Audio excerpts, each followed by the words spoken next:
I came home from a 3-week trip to find my guest house gone, not damaged, not partially torn down, gone, reduced to a flat slab of concrete and a pile of splintered wood, courtesy of my own HOA. They claimed it violated a setback rule. They claimed they sent notices. They claimed they had every right to demolish it while I was thousands of miles away, unable to stop them. There was just one problem.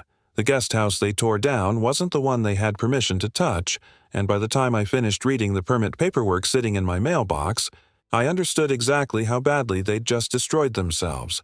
So what happens when an HOA levels the wrong building and hands the homeowner every piece of evidence they need to bury them? My name doesn't matter as much as the house does.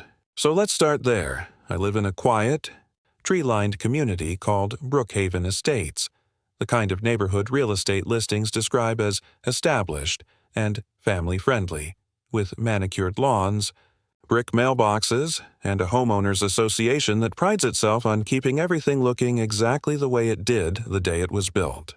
I bought my house 11 years ago, a modest 3-bedroom on a corner lot with just enough backyard space to actually do something with, and I did, slowly, carefully, and always by the book. 5 years ago, after saving for over a year, I built a small guest house in the back corner of my property. Nothing extravagant. A single room with a bathroom, a kitchenette, and a covered porch. The kind of space my parents could stay in comfortably when they visited, or that I could rent out short-term when money got tight. I went through the process the right way. County permits, HOA architectural review, inspections at every stage. I still have the folder. Every signature, every approval stamp, every inspection sign-off, filed away in case I ever needed to prove exactly what I'd built and how. That guest house became one of the best decisions I ever made. My mother stayed there for 2 months after her hip surgery. My best friend crashed there during his divorce. It wasn't just a structure. It held pieces of my life I genuinely cared about. Brookhaven's HOA board is run by a woman named Margaret Voss, who has held the board president position for almost 9 years now. Margaret is the kind of person who measures grass height with an actual ruler. I'm not exaggerating. I've seen her do it. Crouched at the edge of a neighbor's lawn with a small tape measure, jotting notes onto a clipboard like she was conducting a forensic investigation instead of a landscaping check. Under Margaret's leadership, the HOA had developed a reputation. Fines for mailbox paint that was half a shade off approved white. Warnings over holiday lights left up 2 days past the deadline. A formal complaint once filed against a family for leaving a kiddie pool inflated in their own backyard, visible, apparently, from the street. Most of us learned to just comply quietly. It was easier than fighting. Last year, wanting a dedicated space to work from home, I added something else to the back of my property. A small, detached studio barely large enough for a desk and a couch, positioned near the property line closer to my neighbor's fence than my guest house was. I'll admit, in the rush of getting it built quickly and cheaply, I skipped the HOA architectural review process on that one. It was a mistake. A small one, I told myself at the time, easy enough to fix retroactively if anyone ever asked. Someone asked. Or more accurately, someone measured, photographed, and reported it directly to Margaret within about 3 weeks of it going up. I got my first notice about the studio not long after. A letter citing a setback violation, claiming the structure sat too close to the property line, giving me 30 days to either correct it or apply for a variance. I remember reading it standing in my kitchen, mildly annoyed, already planning to just submit the paperwork I should have submitted from the start. What I didn't know yet, what I had no way of knowing, standing there with that letter in my hand, was that somewhere in Margaret Voss's meticulous file cabinet, 2 addresses on my property had already started getting confused with each other. My guest house, my studio, 2 structures on one lot, one fully legal and permitted, one currently under review, and I was about to leave for a 3-week trip, completely unaware of just how catastrophically that confusion was about to unfold while I was gone. The 30-day deadline on that setback notice landed right in the middle of my trip planning. So I did what I thought was the responsible thing. I called the HOA management office and asked for an extension, explaining I'd be traveling and wanted to handle the variance application properly instead of rushing something through incorrectly. The woman on the phone told me she'd noted in my file and that someone from the board would follow up. Nobody followed up. Not for 2 weeks. What I got instead was a second letter, dated barely 10 days after the first, informing me that my failure to respond to the original notice had escalated the matter to a formal violation, with a daily fine of $75 now accruing until the structure was brought into compliance or removed. I remember standing in my driveway reading that letter twice, then a third time, trying to figure out how a phone call I'd personally made to their own office had somehow been recorded as no response at all. I called again. This time, I got Margaret Voss directly. She was polite in the clipped, procedural way people are polite when they've already decided your call doesn't matter. She told me the phone call I'd made wasn't documented correctly in their system, that verbal communication wasn't considered official correspondence under the HOA bylaws, and that going forward, anything I wanted on record needed to be submitted in writing, by certified mail, to their P.O. box, by certified mail, to a P.O. box, for a homeowners association that had my email address, my phone number, and had emailed me twice already that same month about a broken sprinkler head on the community green space. I wrote the letter anyway. I drove it to the post office myself, paid for certified delivery, and kept the receipt, a habit I didn't fully appreciate the importance of yet, but one that would matter more than I could have imagined in the weeks ahead. In that letter, I formally requested the variance application, acknowledged the studio's setback issue, and asked for a reasonable timeline given that I'd be out of the country for 3 weeks starting that Friday. I never got a written response before I left. What I did get, 4 days before my flight, was a visit from a contractor's truck parked outside my house. Not on my property, just idling at the curb, 2 men inside looking at something on a tablet, occasionally glancing toward my backyard fence. I walked out and asked if I could help them with anything. One of them said they were just scoping a job in the area, and drove off without elaborating further. I didn't think much of it at the time. I had a flight to catch, a trip I'd been planning for months, and a mounting to-do list that didn't leave room to chase down a contractor's truck that might have had nothing to do with me at all. I left for my trip on a Friday morning, locking up the house, glancing back at both structures in my backyard, the guest house where my mother had recovered from surgery, and the studio that was apparently causing all this trouble, with no idea that the next 3 weeks would completely upend everything I thought I understood about how this dispute was going to play out. The first sign, something, had gone wrong, came 9 days into my trip in the form of an email from my neighbor, a genuinely kind woman named Patricia who'd lived 2 doors down for almost as long as I'd owned the house. The subject line just said, "Call me when you can," which is never a phrase you want to see, while you're 8 time zones away with spotty international service. When I finally got a signal strong enough for a call, Patricia's voice had that careful, bracing tone people use right before they tell you something you're not going to want to hear. She told me a demolition crew had shown up at my house 3 days earlier. She'd assumed at first that I'd hired them myself, maybe finally dealing with that studio setback issue the way the HOA had been pushing. She only got concerned when she realized the crew wasn't working on the studio at all. They were tearing down the guest house. I remember standing on a sidewalk in a foreign city, phone pressed hard against my ear, asking her to repeat herself, certain I'd misheard something in the connection static. She hadn't misheard anything. She described watching, from her own driveway, as a small excavator and a 2-man crew spent the better part of a day reducing my fully permitted, fully legal guest house into a pile of broken lumber and drywall dust, while the studio, the actual structure under review, the one the HOA had been sending fine notices about for weeks, sat completely untouched less than 40 feet away. I asked her if she'd seen any paperwork, any notice posted, anything explaining what was happening. She said there had been a laminated sign zip-tied to the fence, something about authorized removal of non-compliant structure per HOA board order, but that she hadn't thought to photograph it until after the crew had already finished and left. I hung up the phone and stood there for what felt like a long time, trying to process what I'd just been told.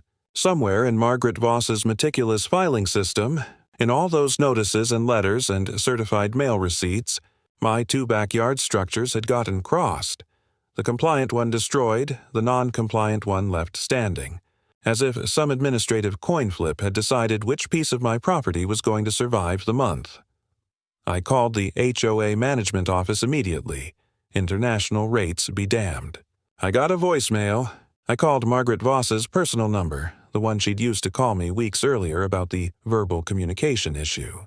Straight to voicemail there, too.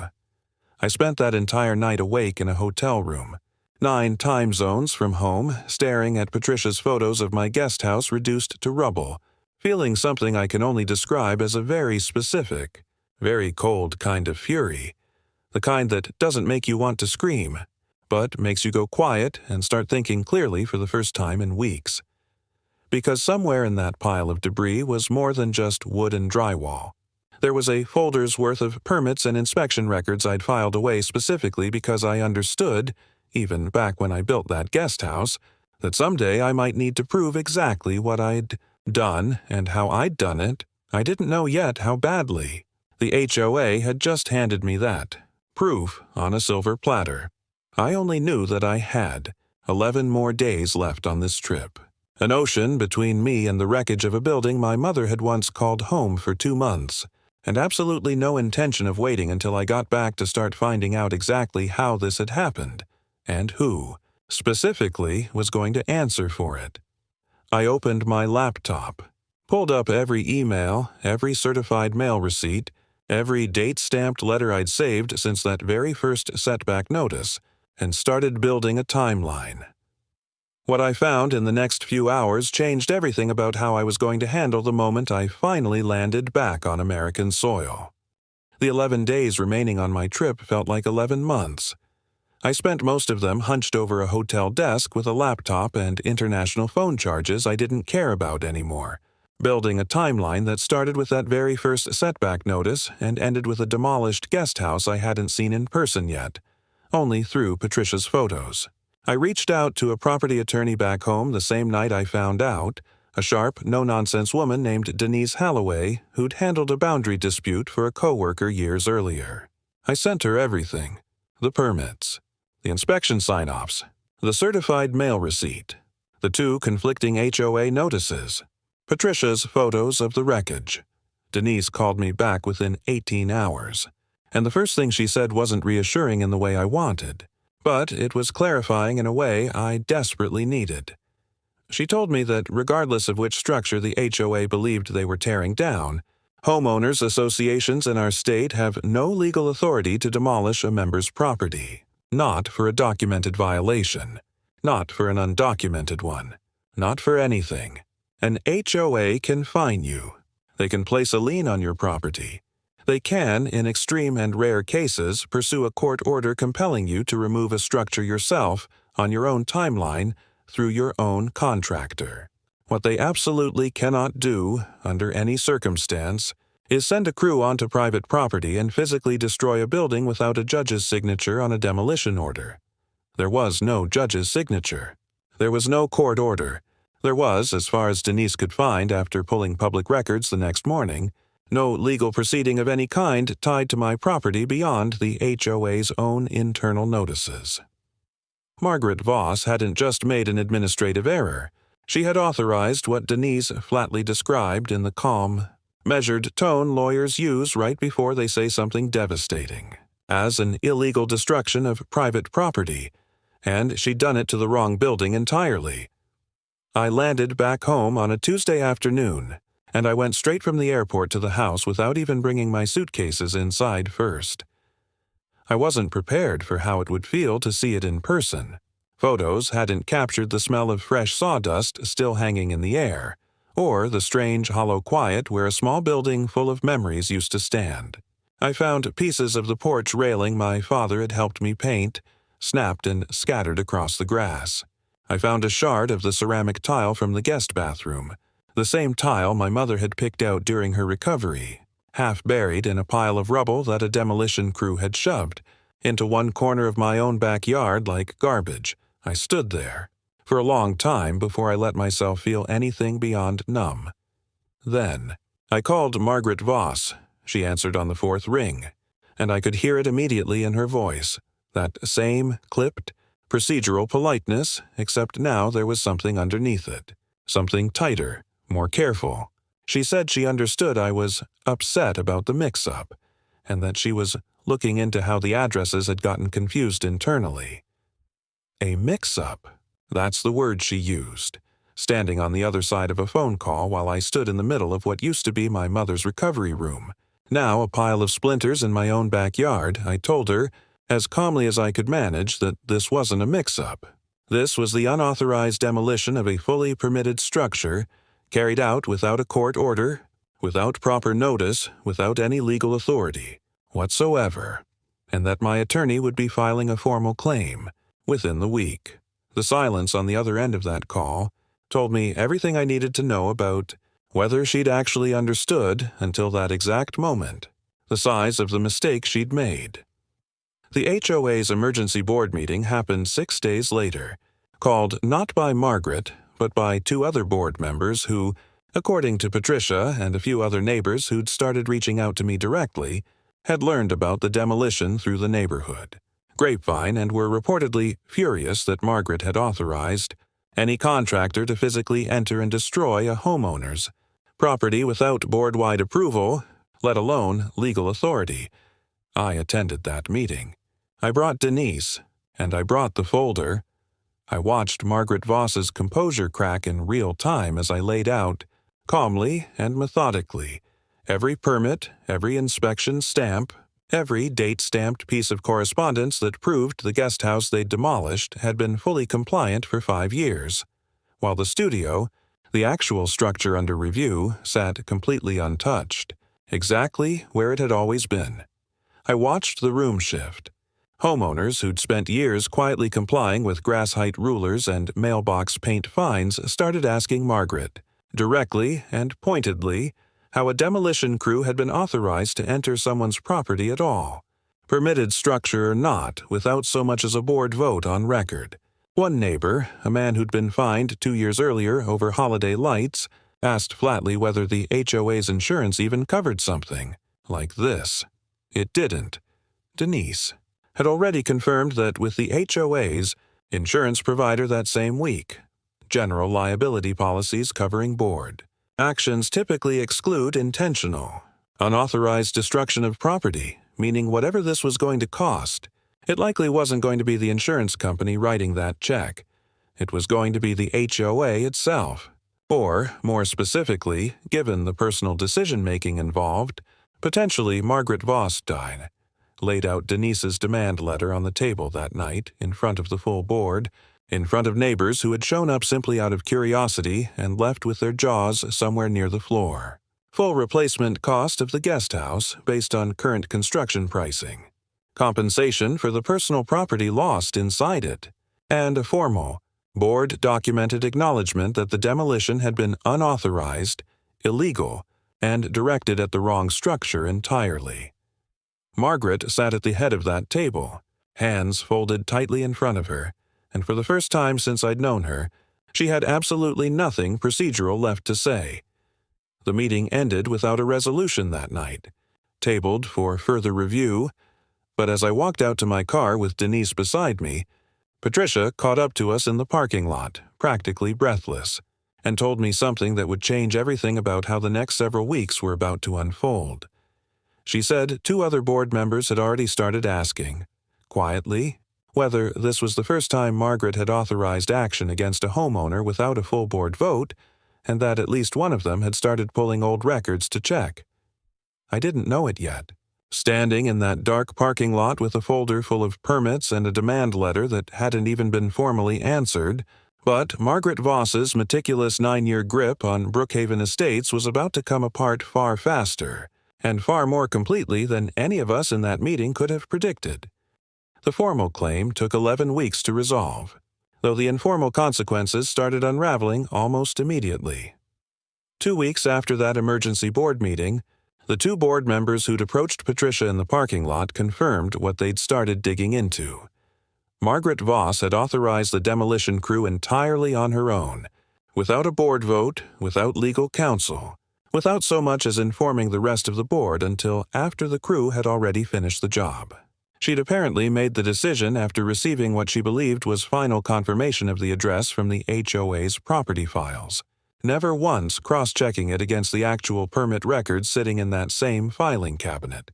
Records that would have shown her, in about 30 seconds, exactly which structure on my property was compliant and which one wasn't.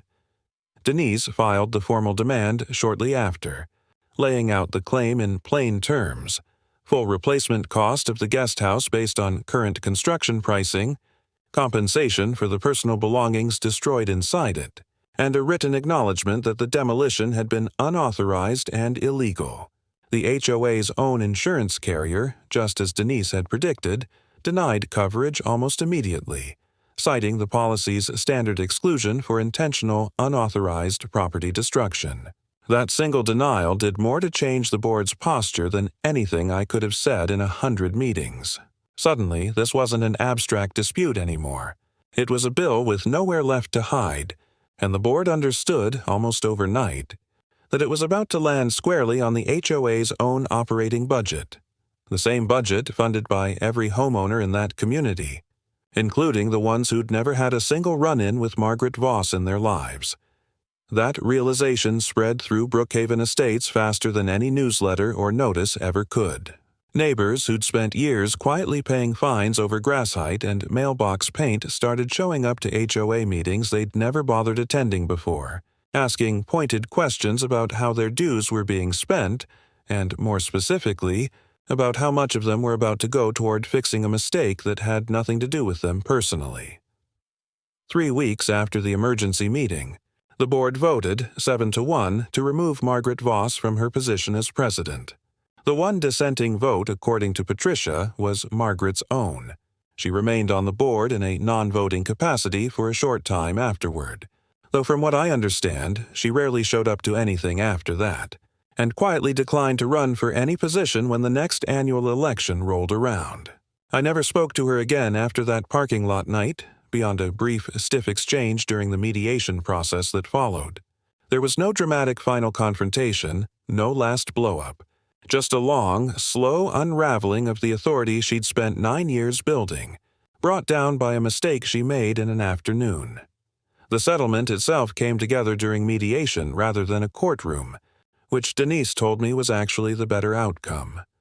Faster, less costly for both sides, and still fully enforceable in writing. The HOA agreed to cover the complete rebuild of the guest house, using a contractor of my choosing, along with compensation for the belongings lost inside it, including some items that were genuinely irreplaceable, like a set of hand tools that had belonged to my father. No amount of money truly replaces something like that, but the acknowledgement that came with the settlement mattered almost as much as the check itself. In writing, permanently part of the HOA's official records, was a statement confirming that the demolition had been unauthorized, that it had targeted the wrong structure, and that it would never have occurred if proper internal verification procedures had been followed. That last part became the foundation for something bigger than my own situation in the months following the settlement. The new board, led by one of the two members who'd first started questioning Margaret's decision-making, implemented a completely overhauled internal review process. No enforcement action against a homeowner, whether a fine, a formal notice, or anything more serious, could move forward without a documented cross-check against the county's permit and inspection records, along with mandatory legal counsel sign-off for anything beyond a standard warning letter. It was, in essence, the exact process that would have prevented this entire situation from happening in the first place, finally written into policy after the fact, the way meaningful change usually seems to arrive in places like this, not proactively, but as the direct, expensive consequence of someone finally being forced to pay for what negligence actually costs. The guest house was rebuilt over the following 4 months, nearly identical to the original, though I made a few small changes this time. better documentation displayed in a fireproof lockbox inside. For one, a habit I doubt I'll ever fully let go of again. My mother came to see it the week it was finished, walking slowly through the new space, and told me it felt almost exactly like the one she remembered recovering in, which was somehow both comforting and strange at the same time, like watching a photograph get carefully redrawn from memory. I still live in Brookhaven Estates. I didn't move, despite seriously considering it during those first furious weeks after I got back from my trip. Part of that decision came down to simple stubbornness, honestly. I'd spent 11 years building a life on that corner lot, and I wasn't especially interested in letting one board president's catastrophic error be the thing that pushed me out of it. The other part came down to watching the community actually change in the aftermath, in ways I genuinely hadn't expected. Neighbors who used to whisper complaints to each other in driveways started showing up and speaking up directly. The fine schedule for minor cosmetic violations was quietly revised to something far more reasonable. And somewhere along the way, Brookhaven Estates stopped feeling like a place run by a ruler and a clipboard, and started feeling, slowly, like an actual neighborhood again. I think about that 11-day stretch sometimes, standing in a hotel room on the other side of the world, staring at photos of my mother's old recovery room reduced to a pile of splinters, with absolutely no idea yet how completely that moment was about to change the balance of power in a community I'd lived in for over a decade. I think about how close I came, in those early panicked hours, to simply accepting an apology and moving on, the way most people probably would have. The way I might have if I hadn't happened to keep every single piece of paperwork proving exactly what I'd built and how carefully I'd followed the rules. That folder is what changed everything. Not anger, not a lawyer's aggressive letter. Just a quiet, methodical record of doing things the right way, sitting there waiting for the exact moment someone in a position of unchecked authority made a mistake big enough to need it. So here's what I keep coming back to. And maybe you will too. How many people in gated communities and HOA neighborhoods across this country are quietly complying with rules enforced by people who've simply never been checked, never been questioned, never once been forced to prove they actually had the authority they assumed they did? Because in my case, it took a demolished guest house, an ocean of distance, and one very wrong address to finally find out.